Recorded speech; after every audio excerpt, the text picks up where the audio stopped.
खैबर पख्तूनख्वा के वजीर तामीरात और मवासलात शकील अहमद खान अपने ओहदे से मुस्ताफी हो गए हैं। उन्होंने इल्जाम लगाया कि वजीर आला इस वक्त सूबे में करप्शन के सरगुना हैं। इस करप्ट निज़ाम में काबीना का हिस्सा रहना मुमकिन नहीं। अली अमीन गंडापुर उनके महकमे में मुदाखलत कर रहे थे और वजीर आला किसी और के इशारों पर काम कर रहे हैं। शकील खान के इस्तीफे पर अली अमीन गंडापुर ने रद्द-ए-अमल देते हुए कहा कि कमेटी ने शकील खान को काबीना से हटाने की सिफारिश की। शकील खान को डी नोटिफाई करने की समरी पर दस्तखत करके गवर्नर को भिजवा दिया है। मुशीर इत्तलात खैबर पख्तूनख्वा बैरिस्टर सैफ ने कहा है कि शकील खान के खिलाफ बदउनवानी और बद इंतजामी की शिकायत थी। पानी पीटीआई इमरान खान ने शकील खान के खिलाफ शिकायत के हवाले से कमेटी बनाई, जिसकी सिफारिशात पर शकील खान को डी नोटिफाई करने की समरी भेजी। अब दूसरी तरफ गवर्नर केपी फैजल करीम कुंडी ने शकील खान को डी नोटिफाई करने की समरी पर दस्तखत तो कर दिए हैं, लेकिन उन्होंने कहा कि जिस शख्स ने भी सूबाई हुकूमत की करप्शन को बेनकाब किया, तहरीक इंसाफ ने उसी के खिलाफ कार्रवाई की और काबीना से फारिग कर दिया। सूबे में करप्शन के रिकॉर्ड तोड़े जा रहे हैं, पोस्टिंग ट्रांसफर के रेट लगे हुए हैं। मुस्लिम लीग नून के रहनुमा दानियाल चौधरी ने भी कहा कि खैबर पख्तूनख्वा में पीटीआई के विकेटें गिरना शुरू हो गई हैं और करप्शन की वजह से शकील खान ने इस्तीफा दिया है। अब रोजनामा दुनिया न्यूज के मुताबिक केपी में सूबाई वजीर के इस्तीफे के मामले पर पार्टी के कई दीगर जो नाराज अरकान हैं, उन्होंने भी शकील खान से उनके राब्ते का इंकशाफ हुआ है और इन्होंने राब्तों में तेजी लाने का भी फैसला किया है और वो बानी पीटीआई को सूरत हाल से आगाह करने पर शकील खान को ऐसा उनका कहना है कि वजारत से हाथ धोना पड़ा। बानी पीटीआई से मुलाकात में शकील खान ने वजीर आला के खिलाफ शिकायत लगाई थी। अब ये मामला सिर्फ केपी तक नहीं है। गुज़िश्ता रोज लाहौर में पाकिस्तान तहरीक इंसाफ के जो रहनुमा हैं, जो पंजाब के सदर हैं हमाद अजहर, उन्होंने पीटीआई पंजाब के ओहदे से इस्तीफा दे दिया, जबकि पीटीआई लाहौर की जो पूरी तंजीम है वो भी तहलील की जा चुकी है और पीटीआई लाहौर के सदर चौधरी असगर गुज्जर को ओहदे से भी हटाया गया। अब ये ओहदेदार मुस्ताफी हो रहे हैं, पार्टी के अंदर मामलात किस तरह से चल रहे हैं और खासतौर पर केपी का जो इशू है ये इंपॉर्टेंट है क्योंकि पार्टी वहां पर बड़ी स्ट्रांग है। शौकत यूसुफजई साहब मेरे साथ इस वक्त मौजूद है, उनसे जरा इस हवाले से बात करते हैं, वो इस सूरत हाल पर क्या राय रखते हैं। शौकत यूसुफजई साहब, बहुत शुक्रिया आपके वक्त का। शौकत यूसुफजई साहब, ये जो शकील अहमद खान वाला मामला है, अब इसमें तो ऐसा लगता है कि एक तरफ वजीर आला है, दूसरी तरफ ये वजीर हैं और ये वजीर भी मतलब ज़ाहिर बात है पाकिस्तान तहरीक इंसाफ के अंदर जिन जो लोग हैं वो भी आपस में जुड़े हुए होते हैं। तो ये तो ऐसा लगता है कि कोई इख्तलाफात बड़ी शदीद नोयत के थे जिसके बाद शकील खान अलग हो गए और उन्होंने इस्तीफा दे दिया या उनको हटा दिया गया। हेलो जी शौकत साहब। जी जी बहुत शुक्रिया।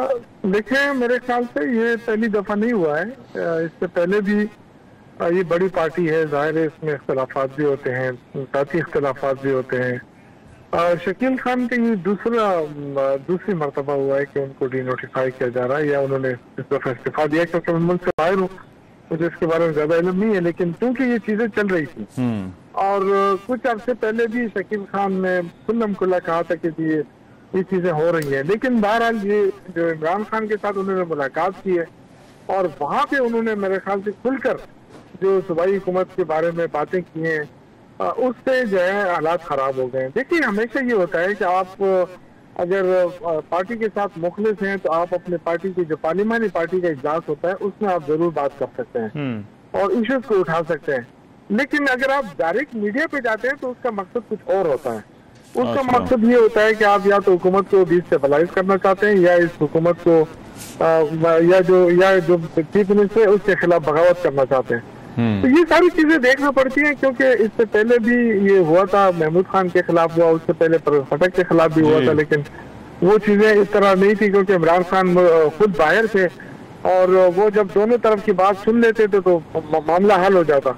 इस बार ये कि वो जेल में है, अब मुझे नहीं ख्याल है क्योंकि अली अमीन गंडापुर साहब उनसे हर हफ्ते में मुलाकात उनकी होती है और जब इमरान खान ने उनको सीएम बनाया है, उनका एतमाद हासिल है, तो फिर मेरे ख्याल से इस तरह की मुंह चलाने और इस तरह खुल्लम खुल्ला आके फिर पार्टी को बदनाम करना या हुकूमत को बदनाम करने का तुक नहीं बनता है। ठीक है, आपके अगर तहफुजात है तो पार्लिमानी पार्टी है और मैंने पूछा है कि पार्लिमानी पार्टी में ऐसी कोई बात नहीं आई है उनकी। अच्छा, होना तो ये चाहिए था कि पार्लिमानी पार्टी के इजलास में उनको खुलकर बात करनी चाहिए थी और अगर किसी ने साथ भी देना होता तो वो भी खुलकर सामने आते। लेकिन ये जो तरीका है कि आप आए मीडिया पे बताएं उन्होंने आके सबसे पहले प्रेस कॉन्फ्रेंस करने की कोई जरूरत नहीं थी। इमरान खान से आपने मुलाकात की, बिल्कुल आप करके आते अपने जो तहफुजात थे, अगर आपने इमरान खान के सामने बयान कर दिए तो फिर उसके बाद आके प्रेस कॉन्फ्रेंस करना, मेरे इत्तलात के मुताबिक उनको रोका भी गया कि जी आप प्रेस कॉन्फ्रेंस ना करें। अच्छा, क्योंकि प्रेस कॉन्फ्रेंस करने का कोई मकसद नहीं है। तो प्रेस कॉन्फ्रेंस करके उन्होंने ये कहा कि जी यहाँ करप्शन हो रही है, वहाँ करप्शन हो रही है, लेकिन उसके सबूत नहीं है। और हर एक को आप निशाना बनाएंगे इस तरह तो फिर ये मामला ऐसे नहीं चलते। हाँ, ये जरूर कहा जाता है, हमारे जितने भी सीनियर लीडरशिप है हम भी ये कहते हैं कि करप्शन हो रही है तो उसको सामने लाएं कि जी फलां जगह हो रही है, इस तरह हो रहा है। आपके इल्म में है कि अपोजिशन सबसे कह रही है कि बीआरटी में करप्शन हुई है, लेकिन एक पाई की करप्शन आज तक वो सामने नहीं ला सके। अच्छा, तो इस तरह मतलब ये कि देखिए निगरान दौर आया, निगरान दौर में हर चीज हमारे खिलाफ थी। अच्छा, मगर करप्शन हुई होती तो शायद बहुत सारी चीजें सामने आ जाती, लेकिन करप्शन की बात नहीं है, कुछ और मामला है। अच्छा, जो अली अमीन गंडापुर की हुकूमत को डिस्टेबलाइज करने की कोशिश है। अच्छा, फिर मुझे ये लग रहा है। अच्छा, लेकिन ये आपने जो करप्शन वाली बात की, मैं जरा वो भी आपसे पूछूंगा कि डिस्टेबलाइज कौन कर रहा है, लेकिन खैबर पख्तूनख्वा में हमेशा जो ग्रुपिंग है वो कहा जाता है कि ग्रुपिंग है और फिर उसके बाद करप्शन के इल्जामात लगते हैं। आपने खुद जिक्र किया महमूद खान जब थे वजीर आला तब भी यही मामला था, परवेज खटक की बारी भी यही मामला था, और इसी वजह से आज गवर्नर केपी ने भी कहा है कि जो करप्शन की बात करता है उसको जो है वो हुकूमत से और पार्टी से अलग कर दिया जाता है। तो ऐसा क्यों है? देखिए रहमान भाई, हर चीज का अपना एक तरीकाकार है। एक अपोजिशन का इल्जाम लगाना है, जैसे आप गवर्नर का ये हक हासिल नहीं है कि वो इस तरह की बात करे, आईनी होता है उसके पास, और वो अगर इस तरह की बातें करेगा तो वो एक पॉलिटिकल उसको प्रमोट करेगा। और जब से ये गवर्नर आया नफरतें बढ़ी है सूबे के अंदर, मामला से जो है ना अच्छे की तरफ नहीं गए हैं। लेकिन मैं ये कह रहा हूँ कि अगर कोई बंदा पार्टी के साथ मुखलिस है और वो आप समझता है कि करप्शन हो रही है तो उसका फौरन क्या है? अच्छा, फौरन ये है कि या तो आप काबीना में बात करें या आप पार्लिमानी पार्टी के अंदर बात करें।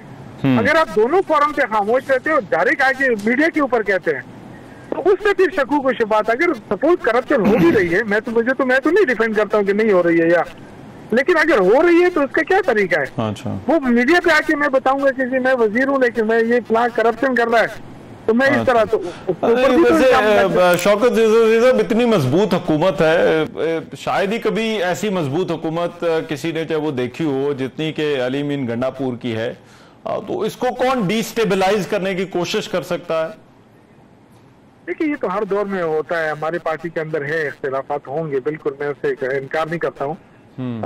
कुछ लोग हैं पार्टी के अंदर जो अली अमीन को नहीं वो कर रहे हैं, और शायद या उसके एटीट्यूड की वजह से या किसी वजह से, लेकिन मैं कहता हूँ कि इमरान खान ने उनको बनाया ना। अगर आपने हटाना है तो आप एक कोई ठोस चीज लाके दे दें कि ये काम अली अमीन ने गलत किया है, तो हम सारे उसको सपोर्ट करेंगे, क्योंकि हम तो पार्टी के साथ हैं, हम तो किसी एक इंडिविजुअल के साथ नहीं है, ना अल्हम्दुलिल्लाह ये परवाह भी नहीं है हमें। लेकिन ऐसा नहीं हो सकता कि हम वैसे इल्जाम लगा दें कि जी तो वजीर आला गलत कर रहा है या वजीर आला ये कर रहा है। तो उससे क्या होता है? उससे अगर आप किसी और को भी लाएंगे तो वो कौन सा फरिश्ता होगा? उस पर भी इल्जाम लगेंगे, क्योंकि ग्रुपबंदी आ जाती है ना।